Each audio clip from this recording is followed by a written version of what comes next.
Hello guys, welcome to my channel autism and music. मैं हूं Komal Thakur, parenting and autistic child. और आज बात करेंगे गाइस कि जो थेरेपी है, ऑक्यूपेशनल थेरेपी है, स्पीच थेरेपी है या एवीए थेरेपी है, उसको हम लोग कब बंद करेंगे, ये कैसे डिसाइड करेंगे कि अभी थेरेपी को बंद करने का टाइम आया है या नहीं आया है। तो काफ़ी लोग इसमें कन्फ्यूज़्ड होते हैं और ऑब्वियसली मैं भी इसमें बहुत ज़्यादा कंफ्यूज्ड हो रही थी। जब हम लोग थेरेपी को क्विट करने वाले थे, बंद करने वाले थे, तो हम लोग भी बहुत ज़्यादा कंफ्यूज हो रहे थे कि क्या करना चाहिए। तो फाइनली हम लोगों ने कैसे डिसाइड किया। तो आज के इस वीडियो में मैं आप लोगों के साथ शेयर करूंगी कि जो थेरेपी है वो कब मस्ट है, कौन सी ईयर्स में वो ज़्यादा इम्पॉर्टेंट होती है और कब उसको हम लोग स्टॉप कर सकते हैं। और जब हम लोग थेरेपी स्टॉप करते हैं तो उसके बाद बच्चे में क्या चेंजेस आते हैं और फिर उन इश्यूज़ को हम लोग कैसे हैंडल कर सकते हैं, या फिर आफ्टर थेरेपी हम लोग क्या करेंगे। ठीक, तो सबसे पहले तो ये जानने की कोशिश करते हैं कि थेरेपी की ज़रूरत सबसे ज़्यादा कब होती है।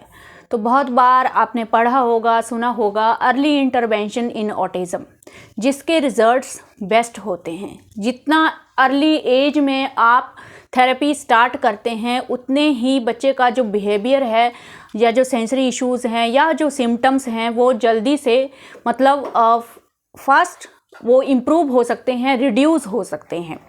रादर दैन कि आप बड़ी एज में बच्चे को थेरेपी स्टार्ट करते हैं तो तब इतना ज़्यादा रिजल्ट आपको थेरेपी से नहीं मिलता है, बिकॉज तब तक बच्चा स्टबन हो चुका होता है, उसका इंटरेस्ट बहुत कम होता है, उसको कंट्रोल करना ही बहुत ज़्यादा मुश्किल होता है।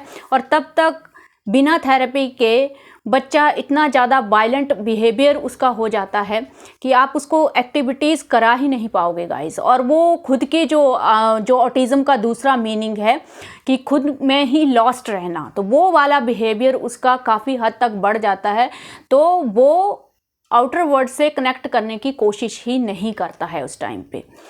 तो यहाँ से आप एक चीज़ तो समझ गए कि जो शुरुआती के ईयर्स हैं, 5 ईयर्स 6 ईयर्स तक तो थेरेपी मस्ट है, वो आपको करवानी ही करवानी है, उसको बिल्कुल भी क्विट नहीं करना है आपको। अगर आप फाइनेंशियली स्टेबल हैं तो किसी थेरेपी सेंटर में जाके ही थेरेपी करवाएं। मैं अभी भी यही रिकमेंड करूंगी। एक प्रोफेशनल बहुत अच्छे तरीके से आपके बच्चे की असेसमेंट करता है और प्रेफरेबली वही एक्टिविटीज़ जो हैं वो आपके बच्चे के साथ करता है जो आपके बच्चे में सिम्टम होते हैं ऑटिज़म के। जबकि अगर हम लोग घर पे थेरेपी करवाते हैं तो हम लोग यूट्यूब से देख के काफ़ी सारी एक्टिविटीज़ करवा लेते हैं, बट ये समझना बहुत मुश्किल होता है कि कौन सी एक्टिविटी जो है वो डेफिनेटली हमारे बच्चे के लिए सही रहेगी। तो कहीं ना कहीं ये कन्फ्यूज़न रहता है। और अगर आप फाइनेंशियली थोड़े ज़्यादा स्टेबल नहीं हैं तब भी गाइस मैं आप लोगों को ये रिकमेंड करूँगी कि आप 2 या 3 मंथ्स जो हैं वो किसी प्रोफेशनल थेरेपी सेंटर में जाके थेरेपी ज़रूर लें, ताकि आपको थोड़ा सा एक प्रोफेशनल आइडिया भी हो जाए। तो उसमें बहुत इजी है गाइस, आप वीकली 1 सेशन भी ले सकते हैं। आपका थेरेपिस्ट आपको रेकमेंड करेगा कि वीकली 3 सेशन होने चाहिए, बट आप अपनी फाइनेंशियल कंडीशन को देखते हुए उनको बोल सकते हो कि हमें सिर्फ वीकली आप अपना 1 सेशन दीजिए। तो इस तरह से मंथली आप 4 सेशन भी लेते हो तो 500 तक भी सेशन रहता है, तो 2000 रुपीज़ आई थिंक मंथली आप लोग अफोर्ड कर पाओगे गाइस। तो 2-3 मंथ्स आप ये चीज़ कर सकते हैं। तो मुझे लगता है ये बहुत अच्छा रहेगा आप लोगों के लिए, रादर देन कि आप स्टार्टिंग से ही घर पे थेरेपी कराना स्टार्ट करो। बिकॉज स्टार्टिंग में किसी को इतना ज़्यादा नॉलेज नहीं होता है गाइस। मैं अपनी बात करूं तो आज अर्नब 10 ईयर का है, तब जाके अभी मुझे इतना सारा नॉलेज हुआ है। अदरवाइज शुरुआती के ईयर्स में तो मुझे कुछ भी पता नहीं था। तो बहुत ज़्यादा मुश्किल होती है और मैं देखती हूँ कि कितना ज़्यादा डिफरेंस होता है जब आपको नॉलेज हो जाता है और जब आपको नॉलेज नहीं होता है। तो डेफिनेटली जब आपको अच्छे से नॉलेज होता है तो आप अच्छे तरीके से काम कर पाते हैं अपने बच्चों के साथ। तो यहाँ से फर्स्ट स्टेप तो पूरा हो गया। आपको 5 to 6 ईयर्स तक थेरेपी को कैरी ऑन करना ही है। यह आप पे डिपेंड करता है, आपकी फाइनेंशियल कंडीशन पे डिपेंड करता है आप कैसे करोगे उसको, बट करना ज़रूरी है। नेक्स्ट आता है कि इसको हम लोग बंद कब करेंगे। तो इसके लिए एक चीज़ समझना बहुत ज़रूरी है गाइज, थेरेपी हम सबको पता है वो ट्रीटमेंट नहीं है। ऐसा नहीं है कि कुछ सालों के बाद बच्चा ऑटिज़म से बाहर आ जाएगा, ऑटिज़म क्योर हो जाएगा और तब हम लोग डिसाइड करेंगे कि हाँ अभी हमारा बच्चा ठीक हो गया, अभी हम लोगों को थेरेपी छोड़ देनी चाहिए। तो ऐसा तो बिल्कुल नहीं होता है। 6 to 7 ईयर्स तक भी जो ऑटिज़म है वो ऑलमोस्ट इतना ज़्यादा केयर, इतना ज़्यादा इम्प्रूवमेंट भी नहीं आती है बच्चे में गाइस। तो थेरेपी, ये आप लोगों को थोड़ा सा समझना पड़ेगा कि आप थेरेपी से क्या एक्सपेक्ट कर रहे हो। ऑक्यूपेशनल थेरेपी है या स्पीच थेरेपी है या कोई भी थेरेपी है गाइस, वो जस्ट बच्चे को इंट्रोड्यूस कराने के लिए होती है कि like eye contact, name response, socialisation, communication, sitting tolerance, ये सब चीज़ें जो हैं, इन चीज़ों के साथ बच्चे को इंट्रोड्यूस करवाया जाता है। यानी कि बच्चे को ये समझाने की कोशिश की जाती है कि तुमको इन चीज़ों के लिए रिस्पॉन्स करना है, ये चीज़ें आपको सीखनी है। ऑब्वियसली स्टार्टिंग में सिटिंग टॉलरेंस इतना ज़्यादा नहीं होता है, तो दैट्स वाई ये थेरेपीज ज़रूरी होती हैं, क्योंकि ये बिल्कुल पिन पॉइंट होती हैं उन ऑटिज़म सिम्टम्स के लिए। तो आप देखते हो कि थेरेपी में सब बच्चे ऑलमोस्ट कुछ टाइम के बाद सब बच्चे बहुत अच्छे से कोऑपरेट करते हैं, और जो भी थेरेपिस्ट एक्टिविटीज़ करवाता है बिल्कुल बहुत अच्छे से पूरी कंसंट्रेशन के साथ बच्चे उन थेरेपी एक्टिविटीज़ को करने लगते हैं। तो ये बात भी है कि कहीं ना कहीं हम लोग देखते हैं कि यहाँ पे आके हमारा बच्चा सब कुछ अच्छे से करता है, तो हम लोग को कैसे थेरेपी को छोड़ दें, क्योंकि अभी जो रिज़ल्ट आपको थेरेपिस्ट के साथ दिखते हैं वो आपको अपने साथ नहीं दिखते हैं, या जब आप पब्लिक प्लेसेस में जाते हो या घर में ही हो तो वो आपको सेम चीज़ें नहीं दिखती हैं। जैसा कोऑपरेशन वो थेरेपिस्ट के साथ दिखाते हैं, आप लोगों के साथ भी उतना अच्छा कोऑपरेशन वो नहीं दिखाते हैं। इसका रीज़न क्या होता है गाइस? इसका रीज़न ये होता है कि काफ़ी टाइम तक बच्चा जो है वो सेम एनवायरनमेंट में जा रहा है, सेम प्लेस में जा रहा है, ऑलमोस्ट सेम एक्टिविटीज़ भी करते हैं, तो बच्चा उस चीज़ के लिए सिंपली ट्रेन हो गया है। और दूसरी बात, काफ़ी टाइम तक एक ही चीज़ जब बच्चे करते हैं तो फिक्सेशन भी होती है, उनको हैबिट भी हो जाती है, और एक तरह से उनको उस एनवायरनमेंट में रिलैक्सेशन भी मिलने लगता है, मतलब उनको वो अच्छा लगता है। तो आप देखोगे कि थेरेपी में बच्चे हमेशा शांत बैठते हैं, तो आप भी देख के खुश होते हो, बट जब बाहर आते हैं तो अगेन कुछ अलग ही मंजर होता है उनका। ये डिफरेंस मैंने देखा है, आपने देखा है, और कमेंट में भी आपने भी पढ़े होंगे, मैंने भी पढ़े हैं, और मेरे साथ भी ये चीज़ हुई है। जब आप थेरेपी छोड़ते हो तो बच्चों में फिर से बिहेवियरल इश्यूज़ जो हैं वो बढ़ जाते हैं, हाइपर एक्टिविटी बढ़ जाती है, सेंसरी इशू फिर से बढ़ जाते हैं। तो इसका रीज़न ये डेफिनेटली है कि वो थेरेपी छोड़ने से ही हुआ है। क्यों? क्योंकि बच्चे के पास सिर्फ एक ही जरिया था जिसमें वो एंगेज हो रहा था, उसकी सारी सेंसेस उसमें प्रॉपरली काम कर रही हैं। थेरेपी में उसकी लॉजिकल थिंकिंग पे वर्क हो रहा है, सेंसरी इश्यूज़ पे वर्क हो रहा है, वो इंजॉय भी कर रहा है, सोशलाइजेशन भी हो रही है। अब जब थेरेपी छोड़ देंगे तो आप लोग इतने अच्छे तरीके से उनको मैनेज नहीं कर पाते हैं, एटलीस्ट कुछ मंथ तक तो आप नहीं समझ पाते हैं कि अब थेरेपी छोड़ दी है तो अब हम लोग क्या करें। तो डेफिनेटली ये चीज़ ऑब्वियस है, ये सिर्फ आपके बच्चे के साथ ही नहीं होता है, ये सब बच्चों के साथ होता है जब थेरेपी छोड़ दी जाती है। तो ऐसे में आप लोग सोचेंगे कि फिर हम लोग थेरेपी को क्यों छोड़ें। तो देखिए, यहाँ पे प्रॉब्लम ये है कि अगर आप 8, 9 ईयर्स, 10 ईयर्स, टीन एज तक भी अगर थेरेपी करवाते हैं और उसके बाद भी थेरेपी छोड़ते हैं, तब भी आपको यही चीज़ देखने को मिलेगी। क्यों? क्योंकि जो कुछ भी बच्चे ने सीखा वो सिर्फ एक पर्टिकुलर एनवायरनमेंट में सीखा, एक सेम पर्सन के साथ सीखा, लेकिन बच्चा उस एनवायरनमेंट के अलावा दूसरे एनवायरनमेंट में सीखने के लिए ट्रेंड नहीं हुआ। ऑटिस्टिक बच्चों में जनरलाइजेशन बहुत कम होती है, यानी कि ऐसा नहीं है कि सेम चीज़ अगर वो किसी पर्टिकुलर एनवायरनमेंट में कर रहे हैं तो सेम ही चीज़ वो किसी दूसरे एनवायरनमेंट के साथ रिलेट नहीं कर पाते हैं। सिटिंग टॉलरेंस अगर थेरेपी में अच्छा हो चुका है, आप घर पे जब एक्टिविटीज़ करा रहे हो आपके साथ सिटिंग टॉलरेंट अच्छा हो चुका है, लेकिन वही सिटिंग टॉलरेंस बिल्कुल भी नहीं होता है जब बच्चा स्कूल जाता है। क्यों? अगेन बच्चा उन चीज़ों को एनवायरनमेंट के साथ ही रिलेट करता है। तो यहाँ से एक चीज़ क्लियरली समझ में आ रही है कि अगर थेरेपी को लंबे समय तक कैरी ऑन किया जाता है तो उसके आपको साइड इफ़ेक्ट देखने को मिलेंगे।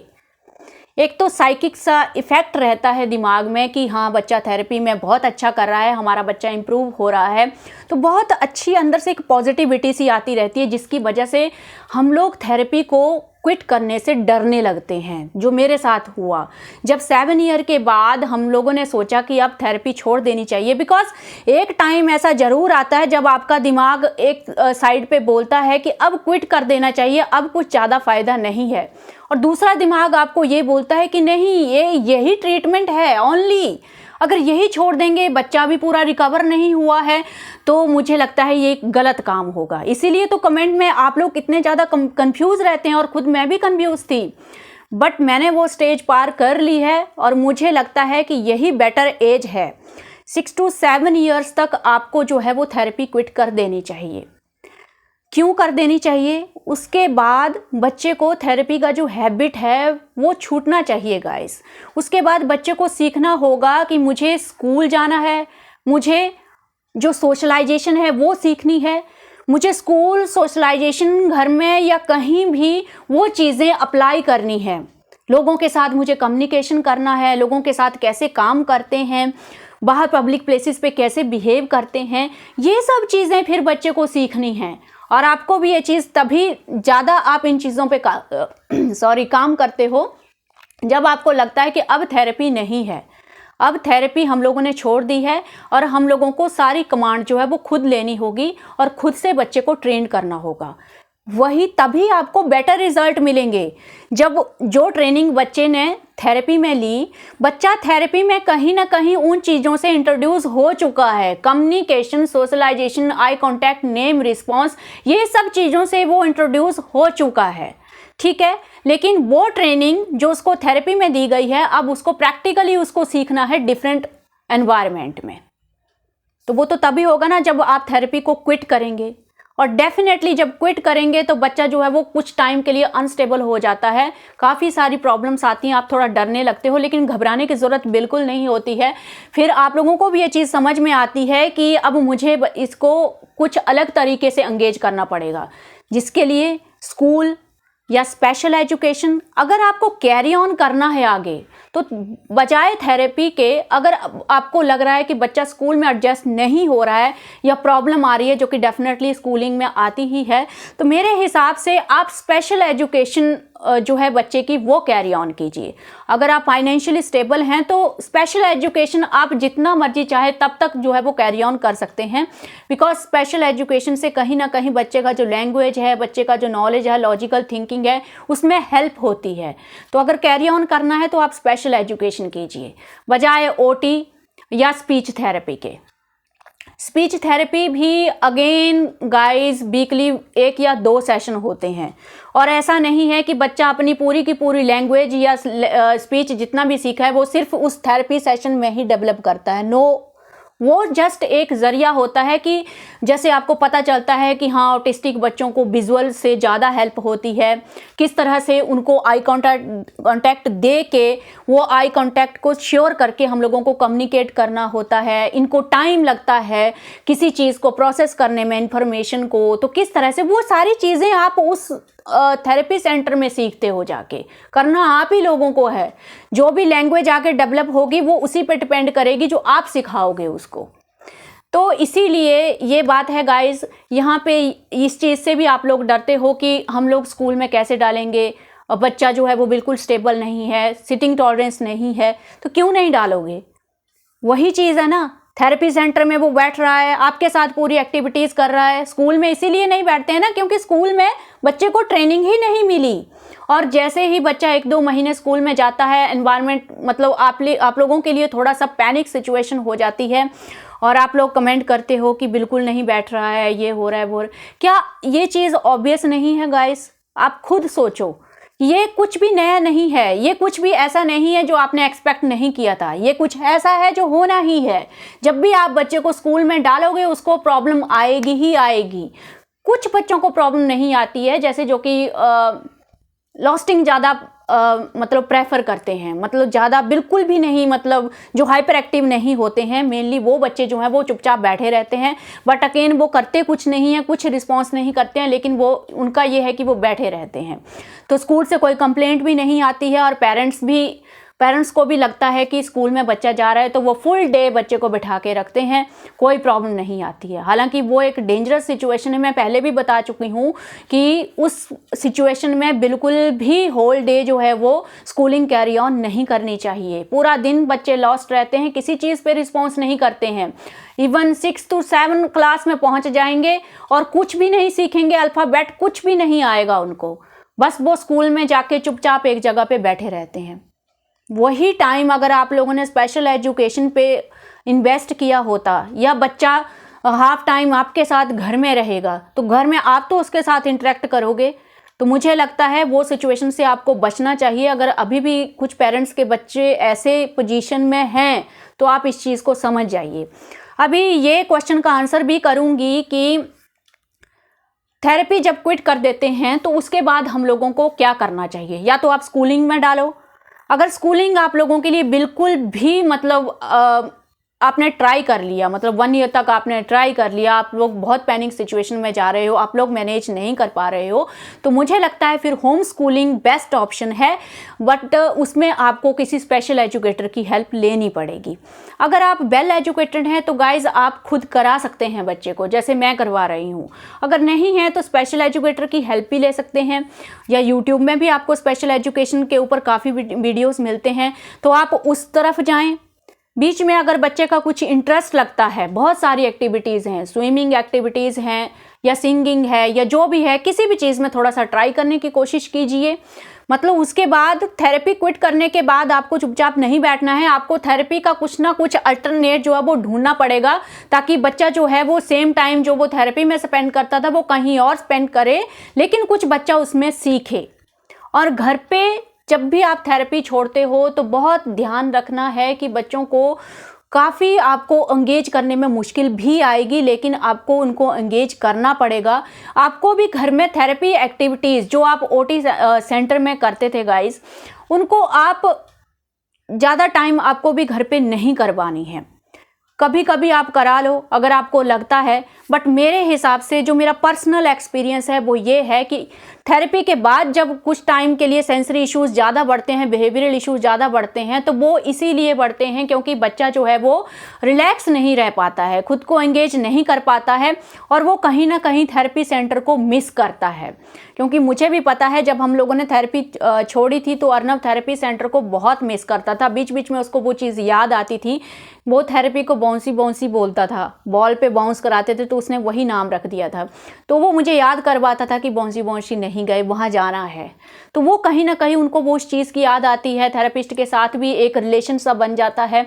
तो वो चीज़ आपको हैंडल करनी है, इमोशनली भी हैंडल करनी है, तो थोड़ा सा उस टाइम पे ज़्यादा ध्यान रखना है। पार्क वगैरह में ज़्यादा लेके जाओ, आउटिंग ज़्यादा करो, घर पे कुछ अलग शुरू करो उसको एक्टिविटी के लिए, या फिर स्कूलिंग एक्टिविटी कराओ जो भी अल्फ़ाबेट है, रीडिंग राइटिंग हर ऑटिस्टिक बच्चे को आनी चाहिए गाइज। ज़रूरी नहीं है ये 6 महीने में आए या 1 साल में आए, आप जितना मर्जी टाइम ले लो, लेकिन आप रीडिंग राइटिंग सिखाने में तो एटलीस्ट ज़रूर कामयाब हो जाओगे। तो मुझे लगता है अभी तक आपको बिल्कुल क्लियर हो चुका होगा कि 6 to 7 ईयर्स तक आई थिंक जो थेरेपी है वो काफ़ी है। उसके बाद आपको क्विट कर देना चाहिए। उसके बाद खुद से आपको बच्चे को हर तरह के एनवायरनमेंट में, स्कूल, पब्लिक, आपके रिलेटिव, आपका घर या कहीं भी किसी गेस्ट में एज ए गेस्ट जा रहे हो, उन चीज़ों के ऊपर आपको ज़्यादा ध्यान देना चाहिए, ताकि बच्चा प्रैक्टिकली जो उसकी रियल लाइफ है, ना कि जो थेरेपी एक फिक्स्ड एनवायरनमेंट होता है, एक आर्टिफिशियल एनवायरनमेंट क्रिएट किया जाता है बच्चे को सिखाने के लिए, ना कि बच्चा उसी चीज़ में फिक्स रहे। उसको उसकी जो रियल लाइफ है उसमें आपको फिर उसको ट्रेंड करने की कोशिश करनी चाहिए, और करनी ही पड़ेगी डेफिनेटली। फिर आपको और ज़्यादा मुश्किलें आएंगी, फिर आपको लगता है कि थेरेपी हम लोगों ने छोड़ दी तो शायद इसीलिए ऐसा हो रहा है। तो ये भ्रम बिल्कुल भी दिमाग में मत रखो कि वो सब कुछ आपको थेरेपी छोड़ने से हो रहा है। नो, तो वो चीज़ें कभी ना कभी आपको क्विट करना ही है, और कभी ना कहीं वो फेज़ आपको जो फेज़ है वो फेस करना ही पड़ेगा। और बच्चे फिर धीरे धीरे सेटल होने लगते हैं, थेरेपी धीरे धीरे उनको भूलने लगती है, और धीरे धीरे वो रियल लाइफ में सीखने लगते हैं, तो इंटरेस्ट बढ़ता है, तो धीरे धीरे वो काम डाउन हो जाएंगे, रिलैक्स हो जाएंगे। तो वो स्टेज आता ही है बीच में जिसमें वो थोड़ा हाइपर हो जाते हैं या सेंसरी इश्यूज़ बढ़ जाते हैं।